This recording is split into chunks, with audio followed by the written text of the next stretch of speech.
pretože budeme mať na území Slovenskej republiky niekoľko tisíc nelegálnych migrantov, o ktorých nič nevieme. Nevieme absolútne nič. Pozvali ste náš na verejnú tlačovú konferenciu, nie? Takže by som chcel poprosiť, my počkáme chvíľu. Tu nás chcete zakrývať? Hambíte sa za to, čo robíte?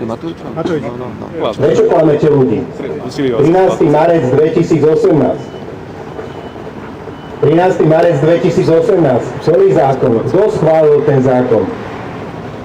Dajte mu nejaké pilulky, dajte Lexaru. Nebol to náhodou zákon mafiána Kaliňáka, ktorým ste povolili, aby mohli takýmto spôsobom ísť cudzinci na Slovensko?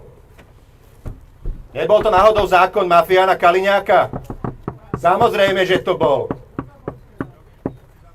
Na základe vašeho zákona môžu jedine cudzinci na Slovensku získať papierik, kvôli ktorému chodia. Cez celú Európu, jedine na Slovensku, Kaliňákov papierik, vy ste ho schválili, Smeráci ho schválili. A teraz takto klamete ľudí pred voľbami, že sa nehambíte. Vy si naozaj myslíte, že vaši voliči senožerú? Vy si naozaj myslíte, že vaši voliči nevedia napočítať do dvoch?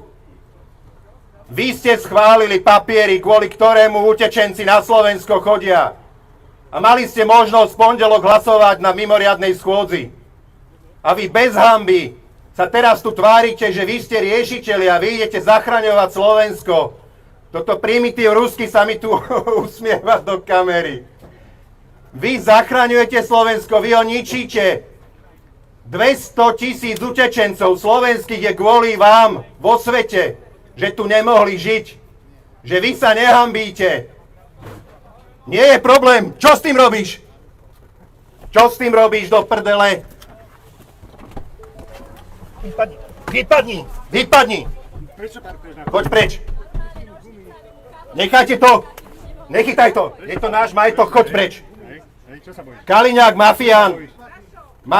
Kaliňák. Choď do prdele, zlodej. Som si mal doniesť asi ďalší mikrofón kvôli zlodejovi, lebo viem, že je zlodej. Nechytaj ma. Choď do prdele, Kaliňák, ti hovorím.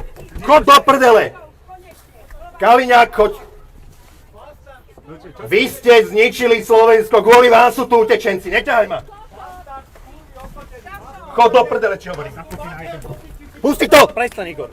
Igor, prestaň. Prestaň. Pusti to! Prestaň. Pusti to! Prestaň. Pusti to, je to môj majetok! Prestaň. Pusti to, ty hajzel!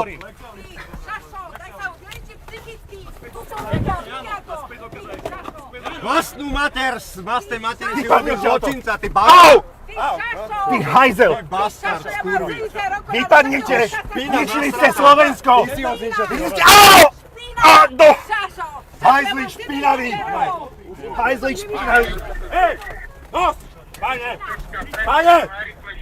Choď sa aj preč. Ustúpte, pane. Prečo ma bijem? Choď sa aj preč. Daj sem mikrofón! Je to môj majetok, je to krádež! Ja ti ho neberiem. Je to trestný čin, daj ho sem! Sa nehambíš, Igor? Daj ho sem! Bastard, potený! Daj ho sem! Sa nehambíš? Daj ho sem! Máš ho na... Poď si pristúpiť pre neho. Daj ho sem! Je to krádež!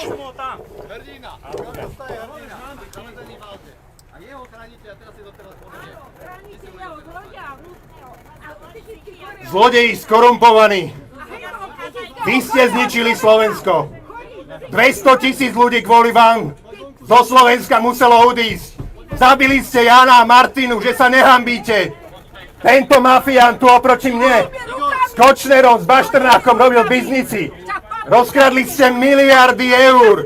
Miliardy eur! Vy sa budete spovedať, pani! Dobre, pán Matovič, prosím vás, vyzývam vás, dotiaľ o tom preč, dobre? Áno, keď mi nebudú zavádzať. Takže neklamte ľudí láskavo. Vy ste schválili zákon, že sa rozdávajú papieriky utečencom. Mali ste v pondelok možnosť hlasovať proti. Dnes mohol byť vyriešený problém. Od dnes žiaden utečenec nemusel mať papierik a vy sa tu tvárite, že ste riešitelia. Vy ste ten problém spôsobili. Opakovne vás vyzývam, odtiaľ o tom preč. Zavádzali mi pred autom, keď ich upracete, pôjdem, aby som ich nezrazil. Chod do hry, chod ty mafián posratý preč, dobre? Igor, čistý blázon. Ty si čistý blázon. Zničili ste Slovensko, ste rakovina. Si čistý A si myslíte, že ľudia vám budú do nekonečna veriť, že vaši voliči senožerú, tak? Odtiaľ to ma budete rovnako dobre počuť, nebojte sa, vyzbrojili sme sa na vás. Okrem nelegálnych migrantov, ktorí sa nám tu po Slovensku pohybujú, tak vidíme, že tu máme aj pacientov z blízkej Cajly, ale vychádzky mali mať až zajtra. Nech sa páči, môžeme pokračovať, pán predseda.